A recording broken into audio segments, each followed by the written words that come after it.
नमस्कार साथियों, प्रताप क्लासेस के YouTube चैनल पर आपका स्वागत है। आज है 21 जून 2024 और 21 जून 2024 के जितने भी इंडिया और वर्ल्ड के जो करंट अफेयर्स के क्वेश्चन बनते हैं, आज उनका अपने डिस्कशन करेंगे। पूरा वीडियो ध्यान से देखना और लास्ट में आपसे क्वेश्चन पूछूंगा जिनके जवाब आपको कमेंट बॉक्स में देना होगा। आज अपने पढ़ेंगे एनवीडिया दुनिया की सबसे मूल्यवान कंपनी बनी, पृथ्वी की 15,000 परिक्रमाएं पूरी करने वाले थाईबोल्ट उपग्रह और भारतीय सेना ने शुरू किया पहला अत्याधुनिक स्किन बैंक। इसकी आज अपने बात करेंगे करंट अफेयर्स की। और आज है 21 जून और 21 जून को आज पूरे देश भर के अंदर अंतर्राष्ट्रीय योग दिवस मनाया जाएगा। और इसी के साथ आज आपको पता है पूरे जो है साल के अंदर 21 जून का सबसे बड़ा दिन होता है, क्योंकि कर्क रेखा पर सूर्य लंबवत चमकता है। इसी कारण 21 जून को पूरे साल के अंदर सबसे बड़ा दिन ये माना जाता है। और इसी के साथ आज अंतर्राष्ट्रीय योग दिवस भी मनाया जाएगा। तो सभी साथियों को अंतर्राष्ट्रीय योग दिवस की हार्दिक शुभकामनाएं। स्टार्ट करते हैं आज 21 जून 2024 की करंट अफेयर्स की क्लास। सारे विद्यार्थी एक बार सेशन को लाइक शेयर करते रहना। सभी साथियों को गुड मॉर्निंग। सबसे पहले हम कल के क्वेश्चनों को रिवाइज करेंगे। किन देशों द्वारा जलवायु परिवर्तन से निपटने के लिए NASA ISRO synthetic aperture radar launch किया जाएगा? भारत अमेरिका। पीएम मोदी ने किस राज्य में नालंदा यूनिवर्सिटी के नए कैंपस का उद्घाटन किया? बिहार में। भारतीय राष्ट्रीय अल्टीमेट फ्रिस्बी टीम ने जापान के अंदर 2024 एशिया ओशनिक चैंपियनशिप में कौन सा पदक जीता? रजत पदक। भारत के सबसे मूल्यवान सेलिब्रिटी ब्रांड कौन बने? तो वो बन चुके हैं विराट कोहली। किस एयरपोर्ट ने चेक इन सामान के लिए भारत का पहला सेल्फ सर्विस मैकेनिज्म लॉन्च किया? तो दिल्ली इंटरनेशनल एयरपोर्ट ने। यूक्रेन में शांति पर शिखर सम्मेलन की समाप्ति के बाद जारी विज्ञप्ति का समर्थन करने से किस देश ने इनकार कर दिया? भारत ने। आईएफसी ने ब्रुकफील्ड की किस सौर ऊर्जा परियोजना को 105 मिलियन डॉलर का निवेश किया? तो बीकानेर सौर ऊर्जा परियोजना को। National Mandela life time achievement award से सम्मानित होने वाले पहले भारतीय कौन है? तो विनोद गनात्रा। और किस वन्यजीव फिल्म निर्माता को 18वें V Shantaram lifetime achievement award से सम्मानित किया गया? तो सुबैया नल्लामुथु को सम्मानित किया गया। ये थे कल के क्वेश्चनों का रिवाइज हमने कर दिया। बाकी टेस्ट वगैरह आपको कंटिन्यू दिए जा रहे हैं, तो बढ़िया तरीके से आप प्ले स्टोर से प्रताप क्लासेस का ऐप डाउनलोड करके वहां से टेस्ट सीरीज करंट अफेयर्स की ज्वाइन कर सकते हो। तो स्टार्ट करते हैं आज की करंट अफेयर्स की क्लास। सारे विद्यार्थी जितने भी लाइव जुड़े हुए हैं एक बार वीडियो को लाइक शेयर करेंगे। पहला क्वेश्चन आपके सामने। हाल ही में माइक्रोसॉफ्ट को पीछे छोड़ दुनिया की सबसे मूल्यवान कंपनी कौन सी बनी है? कुछ दिन पहले अभी हाल में मैंने बताया कि एप्पल को पछाड़कर जो एनवीडिया है ये दुनिया की दूसरी सबसे मूल्यवान है कंपनी बनी थी। लेकिन अब इसने माइक्रोसॉफ्ट को भी पीछे छोड़कर दुनिया की ये सबसे मूल्यवान कंपनी बन चुकी है। कौन सी बन गई? एनवीडिया बन चुकी है। यानी ये अमेरिका की एक कंपनी है ये एनवीडिया, ये दुनिया की सबसे मूल्यवान कंपनी बन गई। 2 नंबर पे है माइक्रोसॉफ्ट है, इसको इसने पीछे छोड़ दिया। और 3 नंबर पे है एप्पल। कौन सी है? 3 नंबर पे एप्पल है। तो आर्टिफिशियल इंटेलिजेंस बूम के केंद्र में स्टार्टअप एनवीडिया दुनिया की सबसे मूल्यवान कंपनी बन गई, जिसने माइक्रोसॉफ्ट को टॉप स्पॉट से हटा दिया। यानी कि माइक्रोसॉफ्ट को टॉप स्थान से हटा दिया। एनवीडिया का बाजार पूंजीकरण 18 जून को 3.335 ट्रिलियन डॉलर पर पहुंच गया, क्योंकि चिप मेकर के शेयर 3.5% से बढ़कर 135.58 डॉलर तक हो चुके हैं। एनवीडिया कॉरपोरेशन एक अमेरिकी बहुराष्ट्रीय निगम और प्रौद्योगिकी कंपनी है, जिसका मुख्यालय सांता क्लारा कैलिफोर्निया में इसका मुख्यालय। तो ये अमेरिका के अंदर एक बहुराष्ट्रीय कंपनी है और इसका मुख्यालय कहां पर है? सांता क्लारा कैलिफोर्निया के अंदर इसका मुख्यालय है। पृथ्वी की 15,000 परिक्रमाएं पूरी करने वाले थाईबोल्ट उपग्रह का संबंध किससे है? हाल ही में पृथ्वी की 15,000 परिक्रमाएं पूरी करने वाले थाईबोल्ट उपग्रह का संबंध किससे है? तो यह है ध्रुव स्पेस से। तो ये किससे संबंध इसका? ध्रुव स्पेस से। ये तस्वीर में आप देख सकते हो, अभी हाल ही में इसने 15,000 परिक्रमाएं पूरी की है। इसका नाम है थाईबोल्ट उपग्रह और यह है किससे संबंधित है? ध्रुव स्पेस से। हैदराबाद स्थित स्पेस टेक स्टार्टअप ध्रुव स्पेस ने थाईबोल्ट 1 और थाईबोल्ट 2 उपग्रहों के साथ अपना पहला मिशन सफलतापूर्वक पूरा कर लिया है। तो हैदराबाद के अंदर ये स्थित है स्पेस टेक स्टार्टअप है, जिसका नाम है ध्रुव स्पेस है। इसने उपग्रह पृथ्वी के चारों ओर 15,000 चक्कर लगाने के बाद सुरक्षित रूप से कक्षा से बाहर निकल चुका है। यानी कि इसने क्या है 15,000 चक्कर लगा लिए, पृथ्वी के चक्कर लगा लिए और सुरक्षित रूप से बाहर आ चुका है।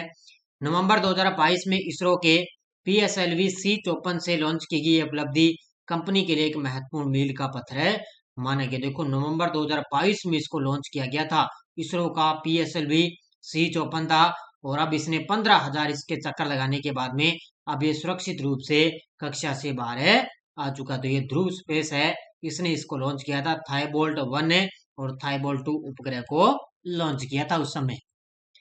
भारत की डिफेंस कंपनी HAL यानी कि हिंदुस्तान एरोनॉटिकल लिमिटेड को रक्षा मंत्रालय की ओर से कितने लाइट कॉम्बैट हेलीकॉप्टर का ऑर्डर मिला है? तो ये टोटल मिला है 156। कितने?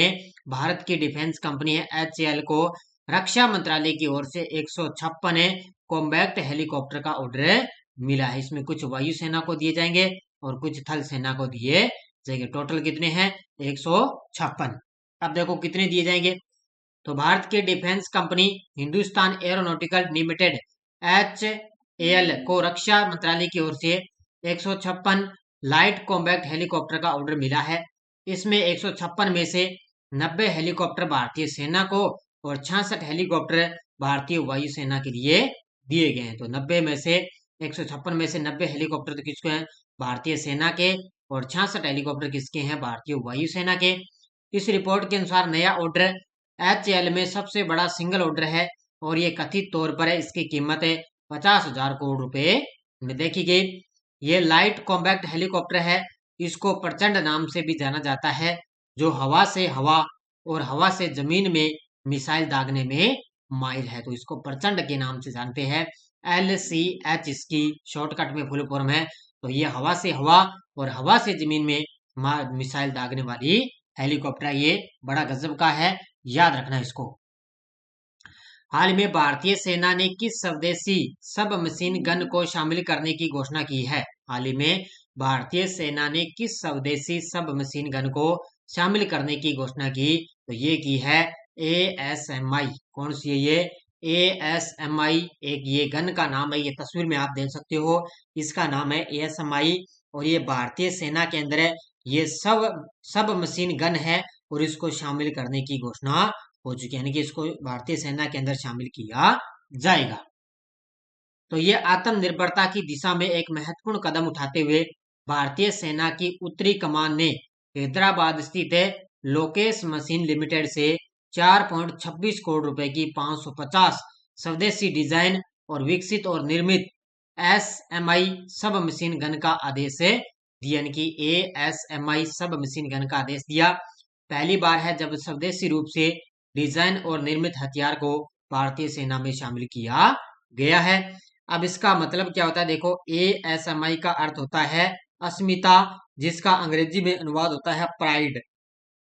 ये भी याद रखना, हो सकता है एग्जाम में करंट में आ सकता है इस प्रकार। और इसको डिजाइन किसने किया?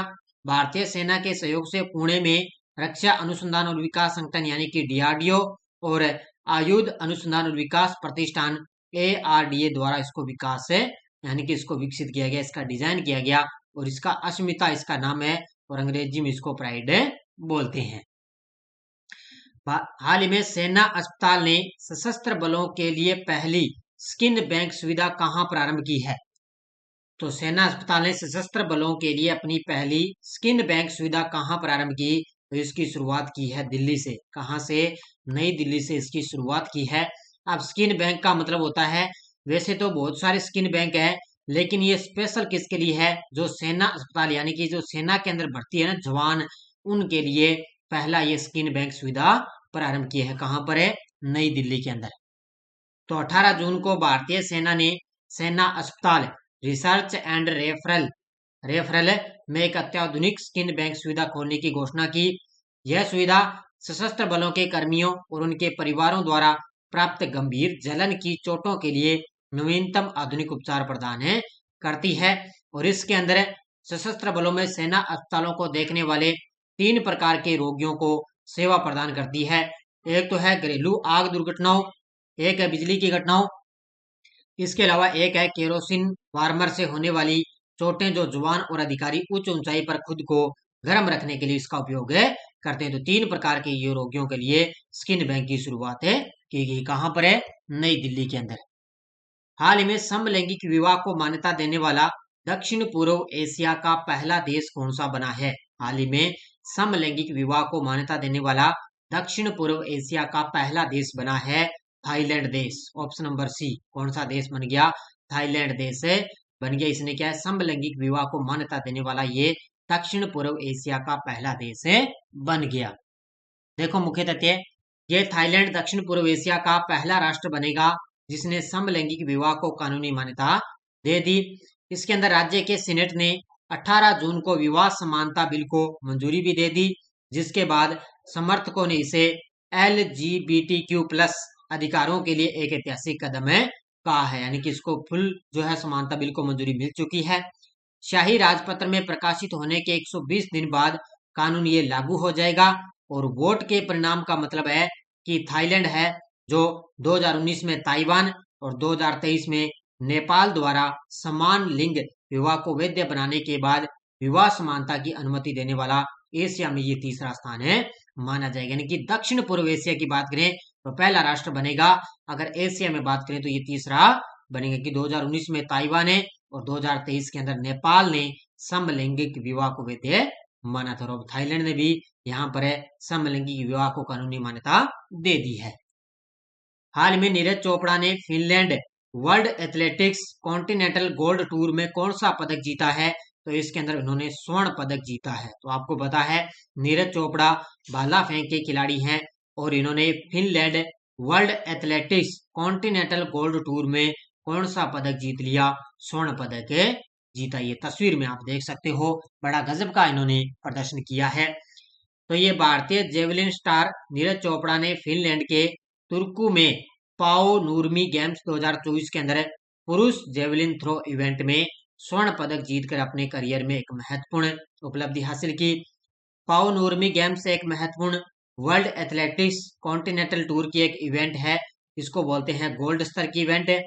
इसके अंदर नीरज चोपड़ा ने तीसरे दौर में 85.97 मीटर का थ्रो से फिर से बढ़त हासिल की, जो उनका सर्वश्रेष्ठ प्रयास साबित हुआ था। यानी कि टोटल उनका लास्ट जो था वो था 85.97 मीटर का उन्होंने थ्रो किया। इसी के साथ उन्होंने स्वर्ण पदक इसके अंदर जीत लिया है। हाल ही में गृह मंत्रालय ने दिल्ली नगर निगम MCD का आयुक्त किसे नियुक्त किया है? हाल ही में गृह मंत्रालय ने दिल्ली नगर निगम में MCD का आयुक्त नियुक्त कर दिया अश्विनी कुमार को। ऑप्शन नंबर 1 किसको कर दिया? ये तस्वीर में आप देख सकते हो, अश्विनी कुमार अभी हाल ही में दिल्ली नगर निगम के आयुक्त बन चुके हैं। तो गृह मंत्रालय MHA ने IAS अधिकारी हैं अश्विनी कुमार, इनको तत्काल प्रभाव से दिल्ली नगर निगम का आयुक्त नियुक्त कर दिया। अश्विनी कुमार अरुणाचल प्रदेश, गोवा, मिजोरम केंद्र शासित प्रदेश केडर के 1992 बैच के अधिकारी हैं और वह ज्ञानेश भारती की जगह लेंगे। किसकी जगह ली? इन्होंने ज्ञानेश भारती की जगह ली है और दिल्ली नगर निगम के बन गए अश्विनी कुमार MD, ये आयुक्त बन गए। कौन सा देश पर्यटन को बढ़ावा देने के लिए जल्द ही के कल्चर ट्रेनिंग वीसा लॉन्च करने जा रहा है? हाल ही में कौन सा देश है पर्यटन को बढ़ावा देने के लिए जल्द ही के कल्चर ट्रेनिंग वीसा लॉन्च करने जा रहा है? तो वो लॉन्च करेगा दक्षिण कोरिया। Option number B. कौन करने जा रहा है? दक्षिण कोरिया पर्यटन को बढ़ावा देने के लिए जल्द ही के कल्चर ट्रेनिंग वीसा लॉन्च करने जा रहा है। तो दक्षिण कोरिया पर्यटन को बढ़ावा देने के लिए जल्द ही के कल्चर ट्रेनिंग वीसा लॉन्च करने जा रहा है। के कल्चर ट्रेनिंग वीसा उन विदेशियों के लिए है जो कि पॉप डांसिंग और कोरियोग्राफी और मॉडलिंग में प्रशिक्षण लेना चाहते हैं। किसके लिए है? पॉप डांसिंग, कोरियोग्राफी और मॉडलिंग में प्रशिक्षण लेना चाहे उनको ये वीजा दिया जाएगा। हाल ही में पेटीएम ने किसे गैर कार्यकारी स्वतंत्र निदेशक नियुक्त किया है? हाल ही में पेटीएम ने किसे गैर कार्यकारी स्वतंत्र निदेशक नियुक्त किया? तो ये किया है राजीव अग्रवाल को। Option number C. ये तस्वीर में आप देख सकते हो, पेटीएम के गैर कार्यकारी स्वतंत्र निदेशक बन गए। कौन है? राजीव अग्रवाल। तो पेटीएम ने सेबी के पूर्णकालिक निदेशक राजीव कृष्ण मुरारीलाल अग्रवाल को 5 साल के कार्य के लिए अपना गैर कार्यकारी स्वतंत्र नियुक्त कर दिया। यह बदलाव नीरज अरोड़ा के इस्तीफे के साथ में हुआ है कि नीरज अरोड़ा ने इस्तीफा दे दिया और अब राजीव कृष्ण कुमारी अग्रवाल को नियुक्त कर दिया। तो इसको याद रखना बढ़िया तरीके से। अब आपको ये पॉइंट याद रखना है कि ट्रेंट बोल्ट ने अंतरराष्ट्रीय क्रिकेट से लिया संन्यास। तो ये तस्वीर में आप देख सकते हो, ये न्यूजीलैंड के बाएं हाथ के तेज गेंदबाज है ट्रेंट बोल्ट। इन्होंने 2024 टी20 आईसीसी क्रिकेट विश्व कप में पोपुआ न्यू गिनी के खिलाफ ऑस्ट्रेलिया के अंतिम ग्रुप सी मैच के बाद में अपने अंतर्राष्ट्रीय क्रिकेट से संन्यास की घोषणा कर दी। यह मैच तरोबा के ब्रायन लारा स्टेडियम में खेला गया था। उनका ये अंतिम जो ग्रुप सी मैच था पोपुआ न्यू गिनी के खिलाफ। और अब ये न्यूजीलैंड के बाएं हाथ के तेज गेंदबाज है ट्रेंट बोल्ट है, इन्होंने अंतरराष्ट्रीय क्रिकेट से संन्यास ले लिया। ये टेलीग्राम ग्रुप है, कोई सूचना आती है, कोई लिंक आ गया, कोई नोटिफिकेशन आ गया, सब आपको टेलीग्राम पे सूचना मिलती है। पिछले वीडियो क्वेश्चन क्या था? भारत ने वैश्विक एक्टिविटी बाजार में किस देश को पीछे छोड़कर चौथा स्थान हासिल किया? तो ये छोड़ा है हांगकांग को पीछे छोड़कर चौथा स्थान हासिल किया। बहुत सारे विद्यार्थियों ने बड़े शानदार तरीके से जवाब दिए, उन सभी को हार्दिक शुभकामनाएं। अब देखो क्वेश्चन फॉर यू।